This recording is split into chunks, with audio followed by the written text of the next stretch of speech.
All right, so continuing on, playing over that B7 sharp 11 chord, he continues the phrase after that.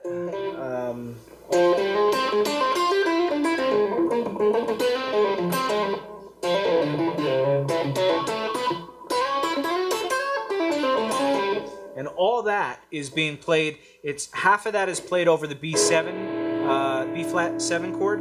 Then the next chord is that A dominant 7 chord or A13 chord, and all of what he's playing in that next section is basically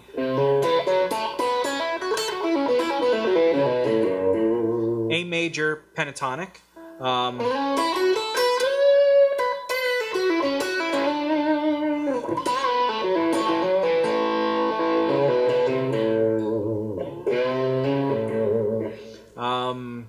Yeah, so that phrase that he gets into goes like this.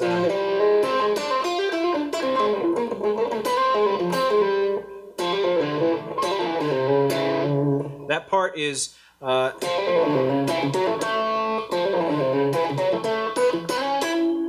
it's basically the 3rd fret of the D string, hammer on and pull off to the 5th fret of the D string, back to 3rd fret, back to 2nd fret. So it's basically going down, besides that first note, it's going down a scale. So 5th fret, start on the 3rd fret, hammer on 5th fret, pull off 3rd fret, 2nd fret, go down to the 5th fret and the 3rd fret of the A string. Then he hammers on to the 4th fret, which, if you look at that pentatonic scale, that's actually A minor pentatonic. So it starts out with, besides that one note, it's, if you look at that, the first shape of A minor pentatonic is, that 5th position behind the first one is,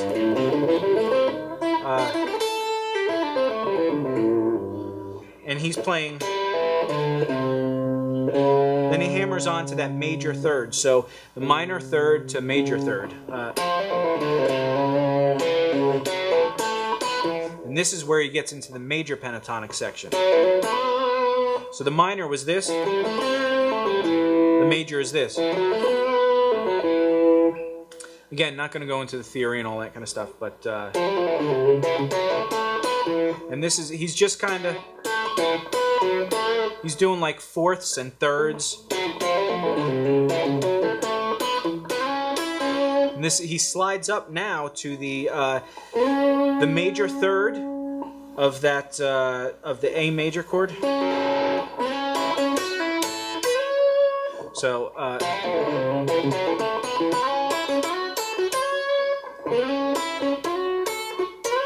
and that whole section is, you slide up to the 6th fret of the G string, 6th fret G string, 5th fret B string, back down to the 6th fret of the G string. So, and then the 7th fret of the B string to the 5th fret of the E string. So,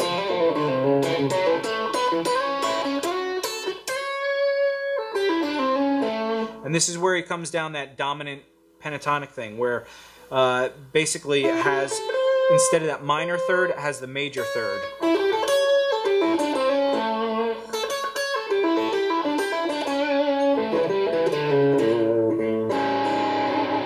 And if you're into, a lot of people use that, but one that comes to mind is if you listen to Paul Gilbert stuff like Racer X back in the day, that Bruce Bouillet, or Bouillet, I'm not sure how to pronounce his name, they did like a blues solo on one of their records, and he used a lot of that. He used a lot of dominant pentatonics. Again, that's just, it's basically 9th fret of the E string, 5th fret of the E string, 8th fret of the B string, 5th fret of the B string, 7th fret of the G string, back down to the 6th fret of the G string. So, and of course the minor pentatonic is,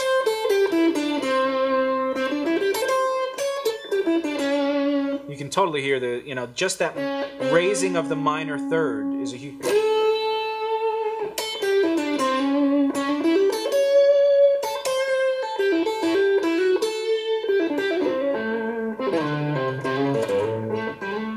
Playing with that minor third is a pretty big thing. The flat 5, minor third, we've talked about it a bunch of times. All right, anyway, we'll get into the next part of the lick next. All right, so after that dominant, A-dominant kind of pentatonic thing,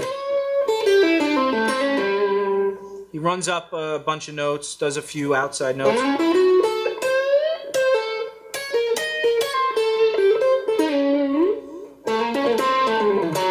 And then he does that phrase, which is what I wanted to get to. It's a phrase after I learned it. I kind of borrowed that, and I use it quite a bit. It's all about targeting notes at this point. It's played over an E9 sharp 11, E flat 9 sharp 11 chord to the D chord, D dominant chord. So over that E flat 9 chord, he basically... Then he targets this note on the D chord. And what he's doing, he's basically sliding up. If you look at the E chord, just a regular E dominant chord, he slides up from the flat 5 to the 5th. And then he plays the 7th. So that's the 7th fret to the 8th fret on the D string. And then he plays the 6th fret on the G string. So then back down to the 8th fret of the D string to the 5th fret of the G string. So that whole thing is...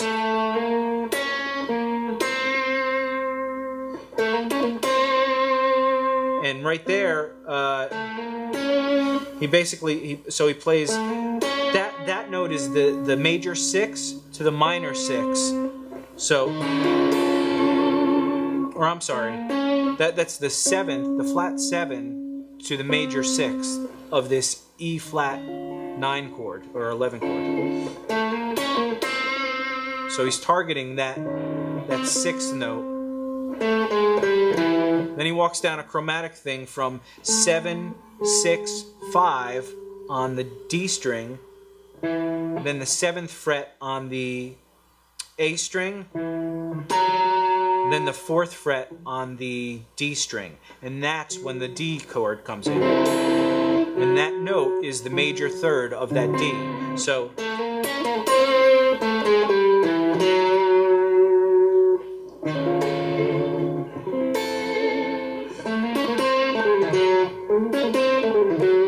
that's a cool little phrase to kind of use wherever. If you want to, again, if you don't want to think too much of what chord you're playing over and targeting notes and all that kind of stuff, you can immediately use that lick. If you learn, you could use that in your, say you're playing in like E minor or E pentatonic. You got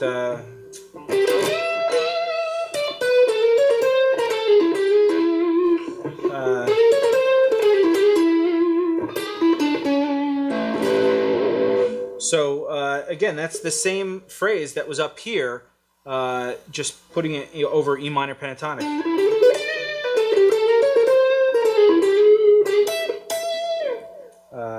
I don't know. Anyway, mess around with that. Again, that's the cool thing about learning these kind of licks. Is it's not just learning it so that you can play this solo, but start incorporating it into your own playing, trying to figure out how that pattern or shape works in scales that you're familiar with. All right. Anyway, so the next section after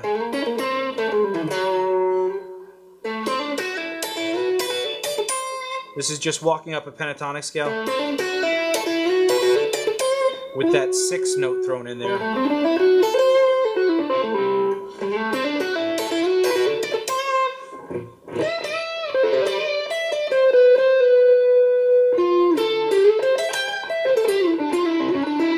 Okay, and then this section that he gets into, it's pretty cool. It's just a real scale-oriented pattern, but he turns it around at some point. So he goes...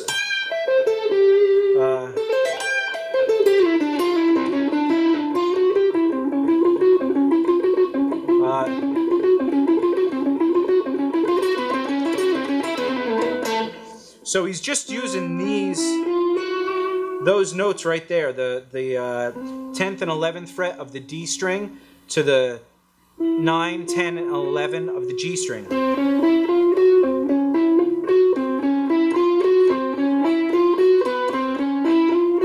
But then he throws in, after one of those patterns, instead of going back down to the 10th fret and the 11th fret, he goes 9, 10, 11, then 9, 10, 11 again. So it's...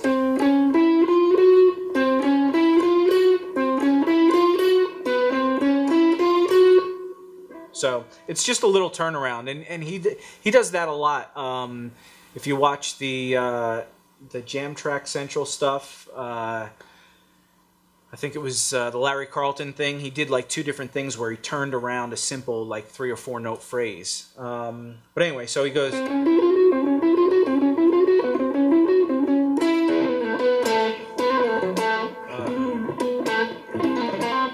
And then he gets into this part where.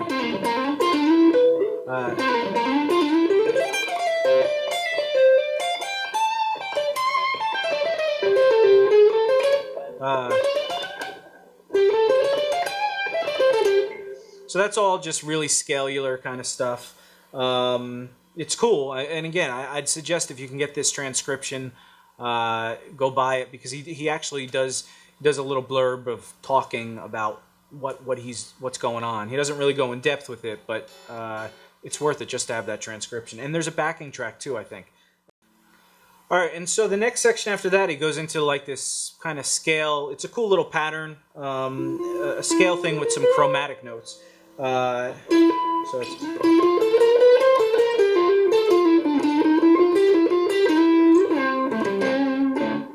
And basically what that is the 14th fret on the D string, 15th fret on the D string, then he walks up chromatically on the G string, 14, 15, 16, 17. So then he hammers on from the 14 to 15. Well, it's actually all picked, except for that part. But he goes up chromatically, then the 14th to 15th on the G string. So then he hammers on, pulls off and hammers on from the 17th to the 15th back to the 17th on the D string. So then he goes back to the 14th fret on the G string.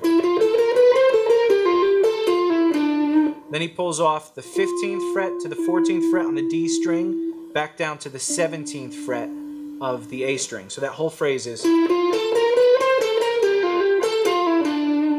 Then he walks up chromatically.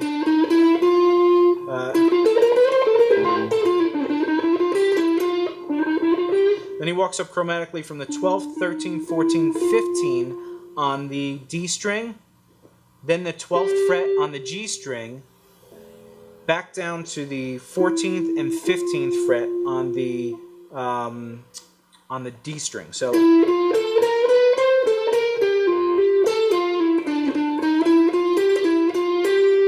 back up to the G string, 12th fret, and slides up to the 14th fret. And then the 10th fret, D string, 12th fret, A string, back down to the 10th fret, 12, 10 of the A string, back up to the 12th fret of the A string. And that's just minor pentatonic. So...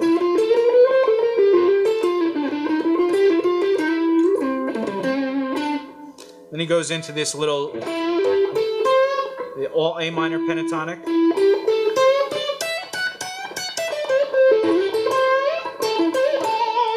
Except for that one note.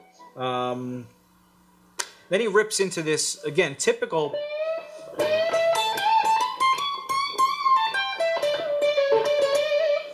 typical blues thing, A minor pentatonic, but the way he does it after he does that subtle phrase of...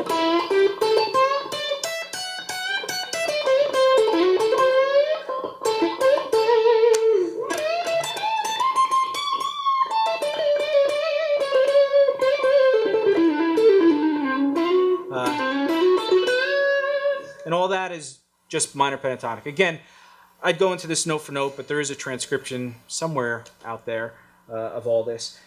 But that's pretty much the solo. I hope you got a lot out of that. There's so much in just that little one solo that he does. There's just so much to absorb between the little licks, the little phrases, the Lydian dominant stuff, the chord voicings, if you're not familiar with those kind of chord voicings, and also the chord substitutions and all that kind of stuff. It's a really interesting blues. I'm sorry that it went off into this whole thing, but there's just so much to talk about, and I wanted to get a good amount of the meat in there. I'm going to go over another lesson soon. It's basically a Scott Henderson lesson. It's one of my favorite Scott Henderson solos. It's from a long time ago on an obscure album that a lot of people don't know of. But it is basically, it's a jazz blues progression, and it's, again, similar to this. But it's the way Scott Henderson kind of interprets it. But it's a straight ahead blues with some jazz chord substitution kind of things, and then Scott with his whammy bar and chromatic. He's got like 3 or 4 really awesome chromatic-y kind of licks. But I'm looking forward to hopefully getting that up in the next 2 weeks. Anyway, but there's a lot of stuff in this.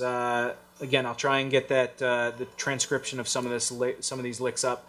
The website, guitarbreakdown.com. Check it out. There's in the next coming 2 or 3 weeks, that's going to be up and going, which is awesome. It's taken a little while, and I've said that a few times, but I get distracted and a few other things take over, so it's life, I guess. But I hope you enjoyed that. Please write comments. Let us know what you liked, what you didn't like. Please subscribe to us. That really helps us know that you're really digging this and you want to come back for more. Click the thumbs up, all that kind of stuff. But again, I hope you enjoyed, and I'll see you on the next lesson.